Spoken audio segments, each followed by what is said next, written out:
Hi everyone, I am Theta with an 8. On today's edition of the Not Quite Daily Show, we are discussing the 10th episode of Land of the Lustrous. It would seem we are well and truly at the beginning of a final arc, with an accompanying escalation in threat. A lot of the story ingredients we mentioned last time as possible directions have been mixed together for the result so far. There is indeed a surprise from the Lunarians. They do strike while Kongo is out of the picture. We have a resurrection of the unresolved conflict between Daya and Bort. Fos does get pulled into the middle of it, partially as a result of Bort wanting to correct her recklessness, and Bort does make a priority out of protecting her fellow gems, leading to the limited scope of the encounter by the end of the episode. We again have a situation where there are more unresolved than resolved movements, which limits the scope of our discussion today. It is shaping up a bit like the ordeal with Ventricosis, which is the only other outside threat which has spanned multiple episodes. Before moving on, I want to call particular attention to the later parts of the episode in which Daya is pursued by the Lunarian. For whatever reason, our showrunners especially like to leverage the 3D CGI camera movements whenever Daya is the one on stage. There was a fight scene I criticized back in episode 3, but that same installment saw the point of view shot of Cinnabar coming upon a sleeping Daya and the tracking shot that races with her back to the school. This time, the camera moves closely with Daya as she tries to hide from the Lunarian, crawling behind barriers, scooting over the desk, and our frame is filled with Daya instead of giving us a good look at the entire room. This is a favorite technique of horror or thriller movies, as we are not only moving and hiding along with the character and taking in all of their panicked reactions, but we also only get fleeting and partial glimpses of the threat which stalks them. This incomplete information heightens the fear of the unknown, and being constrained to the character in danger makes us connect more closely to their emotional state. We are basically crawling and ducking along with Daya, stealing only occasional glances at the threat which hunts us. Putting the audience into that anxious, hopeless state thus makes Daya's decision to fight back seem all the more courageous. Shots of this nature are quite difficult to animate consistently when done by hand, so I thus wanted to point out and applaud this technique that is usually reserved for cinema because it's quite effective at aiding the tone of that final encounter. It's not the only thing, of course, but the real trick to that scene is all the virtual camera work, and I want to take a moment to praise it after I was less charitable earlier in the series. With that said, let's get on to the main body of our video.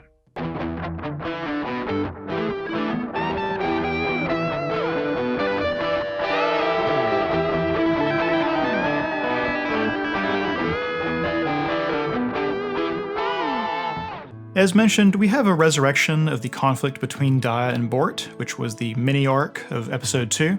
At that time, I created a goal for Daya, that she wants to feel like a real diamond. The emphasis on this desire at the time made it seem like a goal that could influence the story direction, but we had seemed to also leave it well behind us. Daya's advice to Fos about changing herself was the only influence on the narrative, at least until now. Daya decides to stop hiding from the Lunarian and attack it herself, in part because of the inadequacy that is implicit in this stated goal. She can't be a real diamond like she considers Bort if she shies away from danger or relies on someone else all the time. We'll explore Daya a little more thoroughly in characterization, but I thought I should mention that I don't think this is a goal Daya can accomplish entirely on her own. Daya succeeding in a solo fight is probably not enough by itself. The way she thinks Bort perceives her is a big factor in why she feels inadequate in the first place. Daya acting diamond-like is thus part of the equation, but having those efforts recognized and validated by Bort is probably a necessary step right now. In conflicts, although it is technically a part of the larger Lunarian conflict and represents a further escalation, I feel this current Lunarian incursion should just be its own new conflict. I don't think resolving this new danger would end the larger one, and potentially it makes no difference to Lunarians as a whole. Unfortunately, we just don't have much information about the new threat, which puts us squarely in the same boat as the gems, but we do know some things. This Lunarian is capable of blocking swords, and not just capable, but quite good at it, enough to cause Bort, of all people, to feel the need to retreat. Until now, the Lunarians have relied on offense and trickery, as getting close enough to strike has always gone in the gem's favor. Whatever the Lunarians' many claws are made of is enough to stop their blades short. The size and mobility of this Lunarian are notable threats as well. Actually getting off the cloud platform and still having speed to keep up with the gems is a new development, and just further enhances the melee capabilities. It's interesting to me that Bort was trying to get Fos to think of the entire Lunarian ensemble as one entity, and here we have an actual single entity wreaking havoc on their expectations. Lastly, the detail that turns Daya's victory into an ominous cliffhanger is that slicing this Lunarian in half is not the end of the fight. Instead, we now have two smaller but quite threatening entities to deal with. Is this a quality unique to this Lunarian, or is this a new escalation going forward? Just something else to mention in conflicts, since I brought it up last time. The potential for some kind of friction between Bort and Fos was implied by how episode 9 ended. This episode, however, has Bort basically cut that potential issue off before it becomes a problem. Rather than let Fos go about her undisciplined, reckless ways any further, Bort ditches Daya to team with Fos. That doesn't mean we are out of the woods necessarily. The cliffhanger may leave off with Bort guarding a broken Daya against the Lunarian, but Fos is still kicking around there somewhere. A conflict here seems less likely than our cliffhanger tried to imply, but it may not be completely out of the picture just yet. In Characterization, I'll have things to say about Fos and Daya and Bort, of course, but I want to begin with a short look at another character. I've mentioned it before, but only a few of our gems have struck me as being introspective or emotionally complex. Fos and Cinnabar are the most obvious ones, and Rutil has had moments when you understand that her mind churns with deeper matters. But another character that struck me as the thoughtful sort is Euclase, and she has a moment to show it. She will hear Fos refer to herself as Bort's new teammate, and immediately goes to Jade and Rutil to find out if they gave the okay. When learning they did, she follows up by wondering what Daya had to say about it. That is, she thought immediately of the effect this might have on Daya because of paying attention to their dynamic. The unconcerned looks from Jade and Rutil suggest that they didn't consider this angle. Even as they are explaining their rationale, we will be treated to images of Fos and Bort going on patrol while Daya gazes after them. Daya will actually come onto the scene to answer Euclase's question herself, and it's only then that Jade and Rutil seem to realize what Euclase grasped immediately, that Daya would not take being replaced with Fos very well. It's only in seeing half of their previous strongest team arranging flowers and Stepford smiling that it all clicks home for them. They had considered only the pragmatic aspect of pairing Fos's new but unknown strength with Bort's experience. The emotional collateral damage hadn't crossed their minds until confronted with it directly. Euclase, though, thought about that aspect first. It's a small bit, but I thought it was a nice way to characterize her, especially in contrast to Jade, who she is partnered with. To move on to Fos then, it shouldn't be a surprise that she also thought of Daya when Bort made the offer. She also understood that it would have to be her delivering the news, and the unpleasantness she anticipated would stay her hand a bit at first. I will say one thing that struck me about her exchange with Bort and how she tried to process it is the similarity to her behavior earlier in the series. We had noted last time that Fos seemed like a new being throughout the first half of the episode. Certainly, her new capabilities, combined with her sober mood, was a dramatic shock to the other gems. But we also noted that this grafted personality had started to fracture as the episode wore on, especially in the encounter with Cinnabar, and so we guessed that she may be shifting back toward her original persona. This scene where she proclaims that Bort doesn't scare her anymore, only to back up and decide that, okay, just kidding, strikes me as classic Fos. Likewise, when she realizes the ordeal it will be to tell Daya, and will first try to pass the buck to the jellyfish voting, and then entertains forgetting the whole ordeal. That is the Fos we know and kind of love.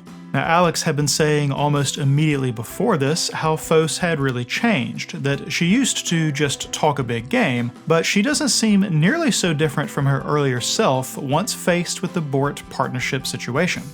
What is different this time is that she's picked Antarcticite as something of a moral compass. Once she considers how Antarcticite would weigh in on Fos's reluctance, she understands she needs to be brave and face her troubles all the same. I find this an interesting evolution from the Fos of episode 9. She was serious and responsible at first by emulating Antarcticite, but with the noted suppression of her original personality. Now she strikes me as closer to her original self, but with the maturity she gained thanks to her winter experiences. I said last time that she was not back to who she was, just older and wiser, but the process of steeling herself to speak to Dia actually does suggest Phos is on such a path. She is obviously uncomfortable throughout the conversation with Dia, and nearly backs out of the whole affair after Dia's initial reaction. But despite this discomfort, she will listen to what Dia says, and even allows herself to be chastised after her frank assessment of Bort. We don't get to hear that conversation, though I'll come back to what I would guess in just a bit. Whatever it is, the Phos that greets Bort the next morning is not nearly so unsure. She's resolved to make the best of it. She listens to Bort's advice and then instructions, and neither flinches from the unexpected situation nor puts them in danger with overconfidence. However, we don't yet know if this trend will hold since we left off in the middle of the crisis. Phos is actually sidelined from the story in the last third as it switches focus to Dia. This is oddly reminiscent of episode 3, in which Phos is absent and we instead follow Dia as she attempts to bring Phos back. I thought last time that having a whole episode revolve around Phos's character changes meant that we were setting up to put her to the test, but if so, that is clearly still down the line. Instead, we pivot to Dia and her character struggles, and I'll get to her last. Before leaving Phos, though, I'd like to point out that we had a rather tidy bit of storytelling in the bell ringing scene.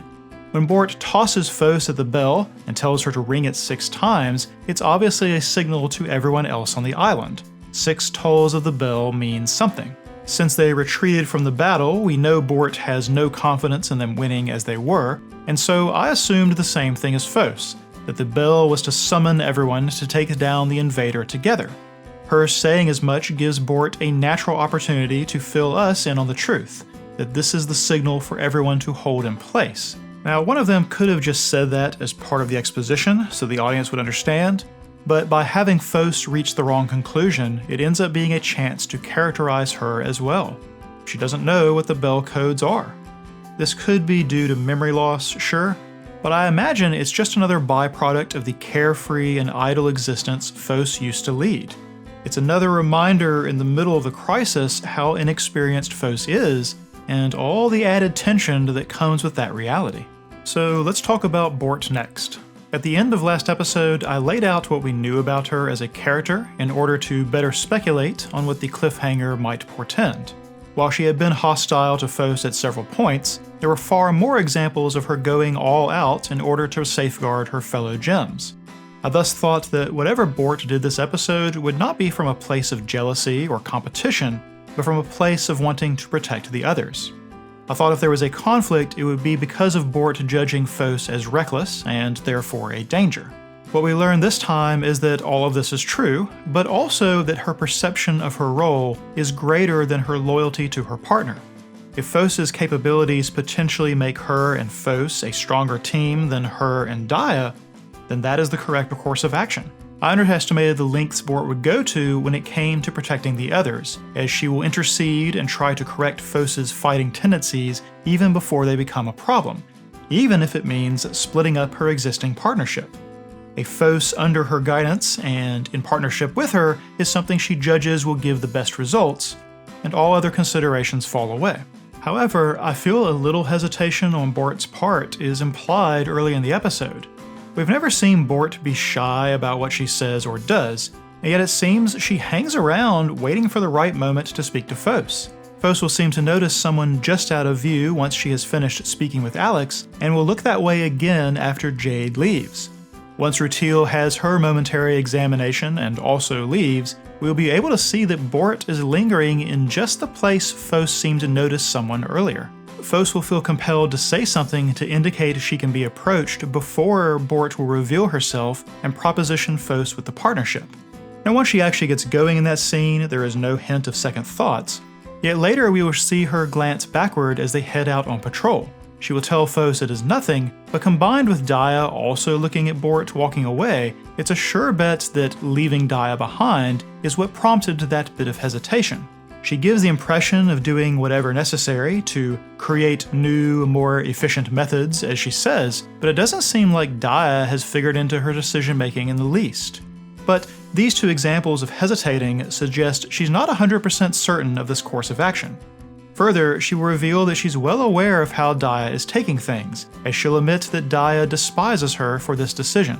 Like I said in Goals, this episode resurrects the ongoing issues between the two diamonds. It may be that this factors somewhat into Bort's willingness to dissolve their partnership. Bort and Daya seem like they may be an example of the old adage, familiarity breeds contempt. Anyway, Team Bort-Fos has a rather problematic maiden voyage. Once it's clear their battle with the new Lunarian is going nowhere, Bort pulls them out to Fos' surprise. But this is consistent with what we guessed about Bort and undue risk. As she'll say, recklessness is for the inept. After all, she had chastised Daya for her weird technique back in episode 2 because her body can't handle it. She was angry over the risk Daya had taken. Fleeing from the losing battle is thus putting her money where her mouth is. Giving the order to keep other gems in place, though, means that she is also not willing to spread that risk to others. In other words, this is not self-preservation, but a strategy to reduce the overall chance of any harm to their society. This aspect of Bort is what I would guess Daya tried to impress upon Fos the previous evening. Since Fos has probably always been on the receiving end of Bort's scorn, you can imagine she has a one-sided impression, but Daya should well know Bort's tendencies. Unfortunately, the change-up in partnerships means Daya is not out on patrol, and so the plan to protect hits an immediate snag. Like Fos, Bort will largely be put off stage in the final third of the episode to focus on Daya, but she will be there to witness the very end of the battle. Just after Daya delivers what ordinarily would have been a decisive blow, Bort is there to catch her eye as she plummets towards the hard landing that will incapacitate her. Although it is translated as Bort calling out her name, she actually calls her Nichan. That's a moniker for a sibling or someone who is like a sibling to you. There's an intimacy to it that I wouldn't have guessed Bort capable of. But the extremity of the situation has stripped away the pretense, and Bort's impulse is to call her by this much more familiar title. Those earlier moments of hesitation, then, are part of this pattern. Bort feels close to Daya, but either does not want or does not know how to express it. Daya's own words sum up the situation for both of them. From afar, I see just how much you mean to me. Once split up, they can't take the partnership for granted, and they gain much-needed perspective. Bort is downright affectionate in the way she touches Daya's shattered face. You get a sense that what has gone wrong between them could begin to mend, at least if they weren't still in the middle of the crisis. Who knows if they'll both be around to try to patch things up. It's possible Daya's last exchange in this episode could be the last between them for a while, so let us finally look at her and this episode's character journey. Daya has two parts to this episode, dealing with the change in partnership and dealing with the invading Lunarian. She is understandably shocked when Fos breaks the news, leading to Fos backpedaling out of the situation. Yet Daya recovers and smiles while she asks Fos to watch over Bort. She'll go on to explain why it shouldn't be a surprise, and how Daya herself encouraged Fos to change, and so on. But it reminds me of something I noted back in episode 2. Daya is a little bit disingenuous. We just noted that Bort was hiding her hesitation and affection towards Daya behind a serious pretense. Daya basically does the opposite. She hides her distress and hatred under a sugar-sweet disposition. Back when she fought the Lunarians alone with her weird technique, I noted how she smiled throughout the fight, even though the ringing sound that Fos heard meant that she was starting to cleave. When she will toss Fos and has accepted her fate of losing the fight, she will also do so with a bit of a smile. This is something of a mask for Daya, and so we shouldn't be surprised to see the same behavior this episode. The previously mentioned encounter with Euclase, Jade, and Rutil likewise features a sweet, smiling Daya who has just spent her morning picking pretty flowers to put in a vase. She'll explain that of course Bort always makes the right choice, of course she is never ever wrong, but then adds that sometimes she almost hates it, and does so while turning her smiling pleasantness all the way up. It's a rather jarring contrast between her words and her expressions, But since Bort realized that Daya despises this decision, it's a sure bet that Bort knows this is a facade. A fair amount of resentment seems to lurk just below the surface for Daya. Considering how inadequate she already felt back in episode 2, I can't imagine being replaced does anything for her confidence. She doesn't question Bort's thought process at all. Instead, it just validates the belief that she isn't good enough. When she is not in front of Jade and Euclase and Rutil, in fact, we'll see that she isn't smiling a bit. Rather, she heaves a full-bodied sigh at being reduced to flower picking rather than fighting Lunarians. Little does she know that the fight of her life is moments away, and it's that encounter that forms the second part of Daya's characterization this episode. She is understandably surprised to come face to face with our invader, and it takes her a while to even sort out that it's a Lunarian. Though Daya has an unassuming disposition, she is a fighter, so even though she will run and hide and try to avoid the Lunarian, when she finds herself in Obsidian's work area, she makes sure to take a blade with her. The situation is beyond her experience or comfort zone, but she is not a helpless damsel who goes to pieces, and securing a means to fight back as a first move is worth noting.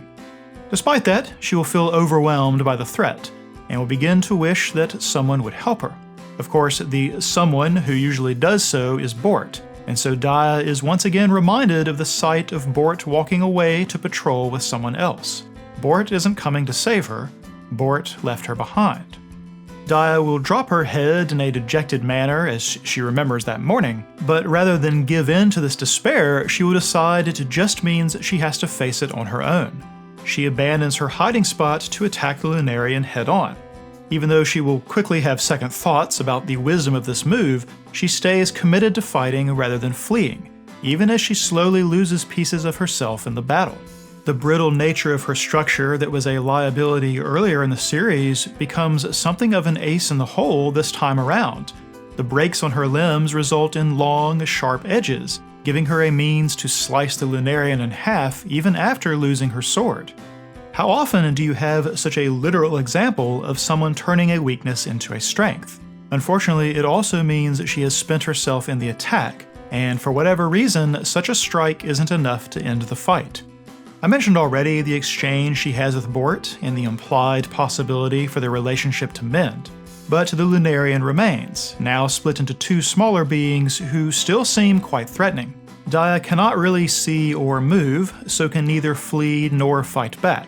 She's dead weight, but perhaps also a prize, and thus urges Bort to run away.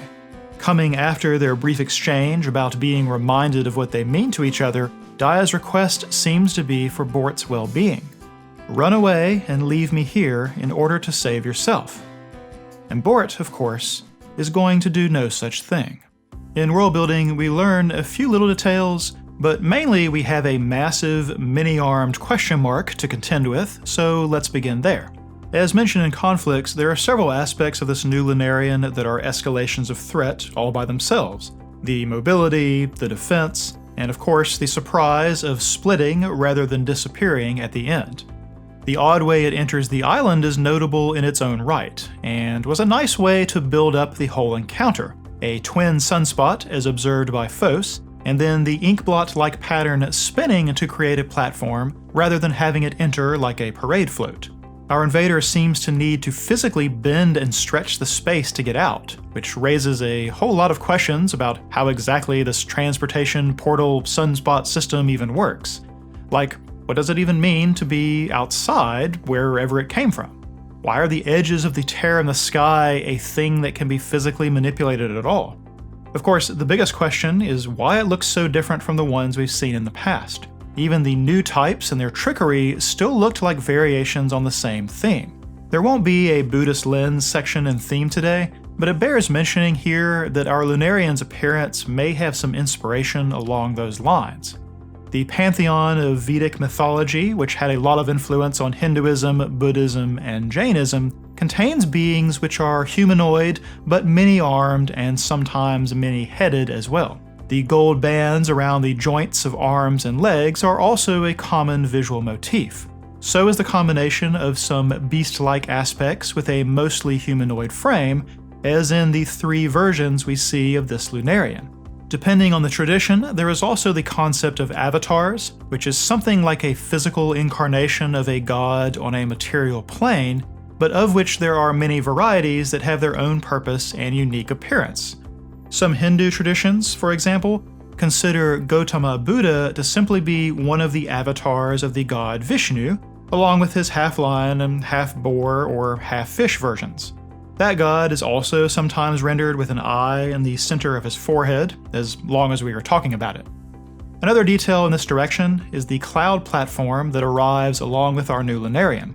It's ringed by a distinctive jagged edge which begins pinkish but will cycle through several hues. It reminds me of what is called a lotus throne or lotus platform, which is a stylized version of a lotus flower that divine figures in Buddhism and Hinduism are often seated upon in paintings or sculptures. They look just like flat discs with a uniform jagged edge to represent petals, and sometimes there will be a second inverted throne underneath. And though I've spoken about the symbolism of a golden lotus a few times now, actual lotus flowers are pink, just as this platform is at first. All that said, I have no idea what this implies in our current situation. If answers are coming, they aren't here yet, but these at least are all world-building details we can note right now. The conversation between Alex and Fos has a few more nuggets of information along these same lines. Fos will talk about a mid-sized of level 5 sheen when describing the Lunarian she fought, suggesting a robust classification system. And the smaller Lunarians apparently are called disparates. I've no idea what word is being translated for that term, but disparate means things that are wholly unlike one another, which is kind of the complete opposite of those smaller Lunarians. Anyway, Fos also kept track of how many layers of veil and how many holes were present in the vessel and so on, so there is apparently a wide array of things they have been tracking, as evidenced by the peek we get inside Alex's room later on. Another thing that's part of that same opening sequence is that Fos continues to sleep very little. Jade will inquire after this, and Fos will say that she just dozes off a bit here and there. It's not clear whether this is an extension of Fos not wanting to face the nightmares of losing Antarcticite, like we discussed last time, or if there is something about the way she is reconstituted that requires less sleep. After all, being able to stay awake during winter was already notable, and that happened before she had this reluctance to dream. I don't know if it's related or not, but the sequence where the end of the bench wavers and lengthens and then resolves into Antarcticite sitting down reminds me a bit of a hallucination. Combining that bit with Fos not sleeping makes me wonder if she is seeing things, or will sleep into some kind of fevered state at times. If so, it makes the interaction with the jellyfish a little more interesting. She'll ask them to vote on what she should do, and two will leap up out of their bowls, presumably denoting a yes vote. Well, that either means jellyfish understand their speech, which is not out of the question if it's Fos, or it is Fos's own imagination.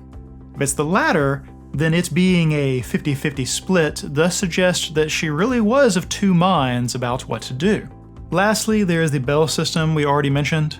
6 rings means stay in place, so I'm guessing there are several other messages depending on the ring count. For example, there are 7 tolls of the bell at the beginning of episode 6 when Yellow Diamond is fleeing the Lunarians.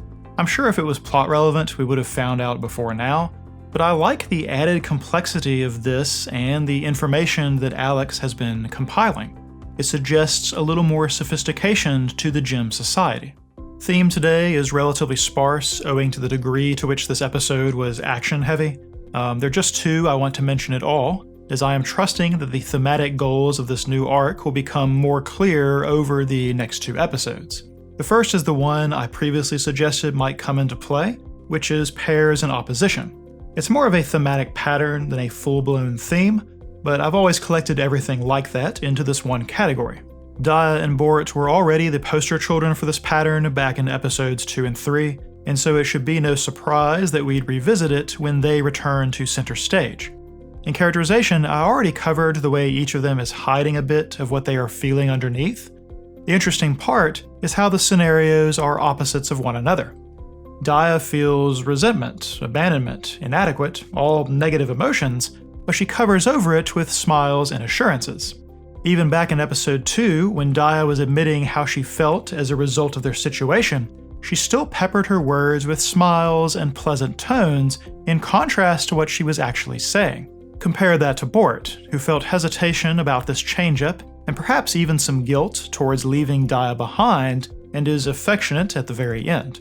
There is loyalty and intimacy in what Bort is really feeling towards Daya, but she covers it with stern confidence, or outright ignoring any discrepancy between her actions and feelings. I also found it interesting that the two deal with the Lunarian threat in opposite ways.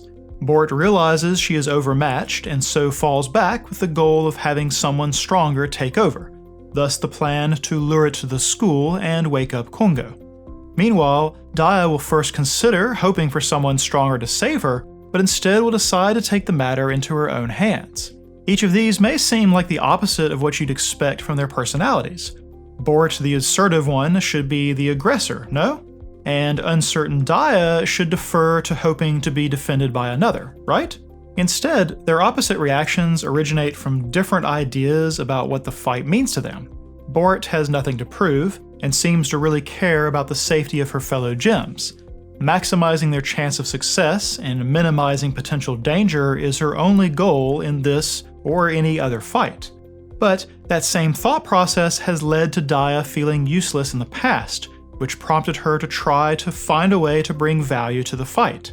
Hence her attempts to try out a new technique she wasn't really suited for back in episode 2, and hence her decision to charge into a situation she well knew was outside her experience. Daya does have something to prove, and Bort's protective instinct mixed with her derision is at least partially responsible for it. Daya quoting what she believes Bort is thinking at the end, "You're reckless," bears this out. But depending on how this resolves, forcing their opposing perspectives into this crisis may help in a way that preserving their partnership never could have. That would be a very interesting way to take this thematic argument, but we'll have to wait and see. The other theme I want to touch on is metamorphosis. Specifically, the scene where Alex notes how Fos has changed, and then speculates that substituting different material for their missing pieces may allow them to reconstruct their personas. Alex can plainly see the outward transformation of Fos and concludes it may explain the inward transformation. It's an understandable assumption, and it's possible there is some truth to it. Losing old memories and filling up the space with new memories might conceivably catalyze a shifting characterization, but we in the audience also have a different perspective than Alex. This is something I talked about in the past. Point of view is incredibly important to how we experience this story. Were we not in Fos's point of view, she would seem like a constant problem child, bratty and impudent, and just an annoying side character we wish would just stay off stage.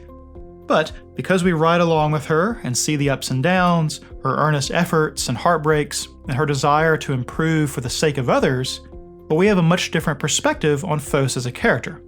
That also means we understand that Fos's inward metamorphosis began before any part of her was replaced, and so it can't be the simple cause and effect that Alex imagines. However, a lot of the incidents which have so shaped Fos did originate from some kind of change in her physicality. Being eaten and reconstituted gave her understanding of Ventricosa's speech, which led to all of the events involving the Admirabilis, including the new legs.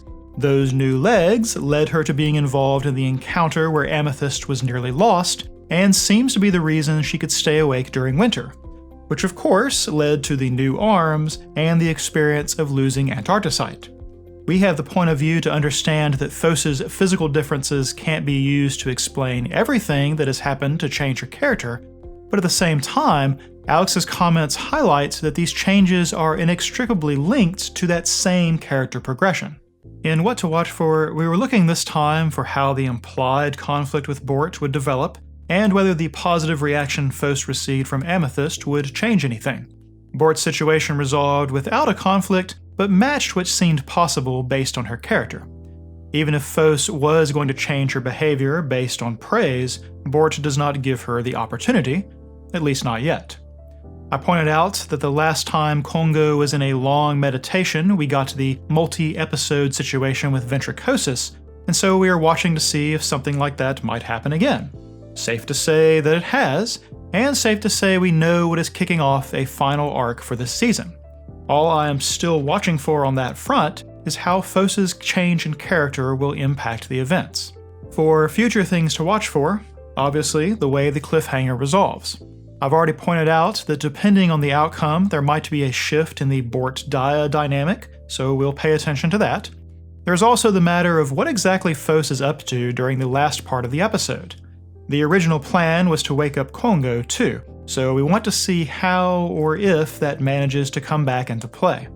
Kongo being part of the solution potentially undermines the tension of whatever climax we are building toward, but Kongo being too tired to wake is also something Fos may feel responsible for, as we noted last time. I'm watching for an explanation of what exactly is going on with this new Lunarian. We may not get it, but it seriously curbs my speculation, so let's just go ahead and move on to that. In speculation, as I said, I don't feel I have any useful information in order to predict the outcome of our current crisis. This new Lunarian defies the patterns we've understood to this point, and none of our characters make any useful conclusions to help out. Which is all fine, of course, and it's a nice way to keep accelerating the threat of the Lunarians after the high point of losing Antarcticite.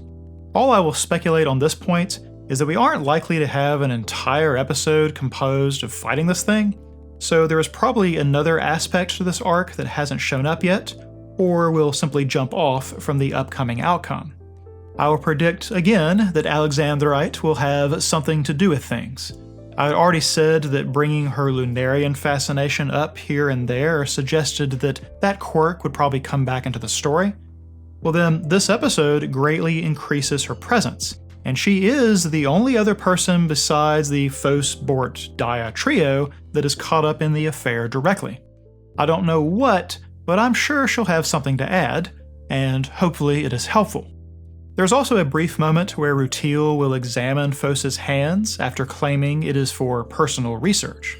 We get no conclusions from her, and it altered nothing in the narrative, but the timing of it makes me speculate it will be one of two things. Either Rutil will figure out something that changes the ultimate outcome of these last two episodes, or the opportunity to study Fos's hands will soon disappear. Otherwise, there seems little point in making space for this encounter in the adaptation. Dia is currently in pieces, so maybe it will have something to do with that. Lastly, I still expect some conditions to arise that put Fos's character to the test. With the current arrangement, I'd guess something about how she reacts to the outcome of the cliffhanger, but since I don't have a good guess on that front, it's not useful to speculate what such a reaction would be. Putting her through the loss of another gem seems to suggest itself, both to give her another opportunity to face such a crisis, and as a way to keep from having a climax with less consequence than the winter episodes. But of course, this series has consistently acknowledged ways the story could develop at the same moment that they take it in another direction, so a very close call doesn't seem out of place either.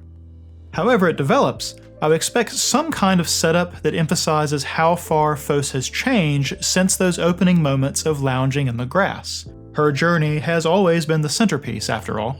So that's it then. I really look forward to seeing where episode 11 leaves off, and I will likely have a lot more to speculate about the finale when we get there. If you're watching this as it airs, 11 might take a moment to release, because I'm going to hold it until I know when the episode 12 live reaction stream is going to take place. More than a week for sure, but I aim to reach our last video and complete the series as soon as I can. So I will see you then.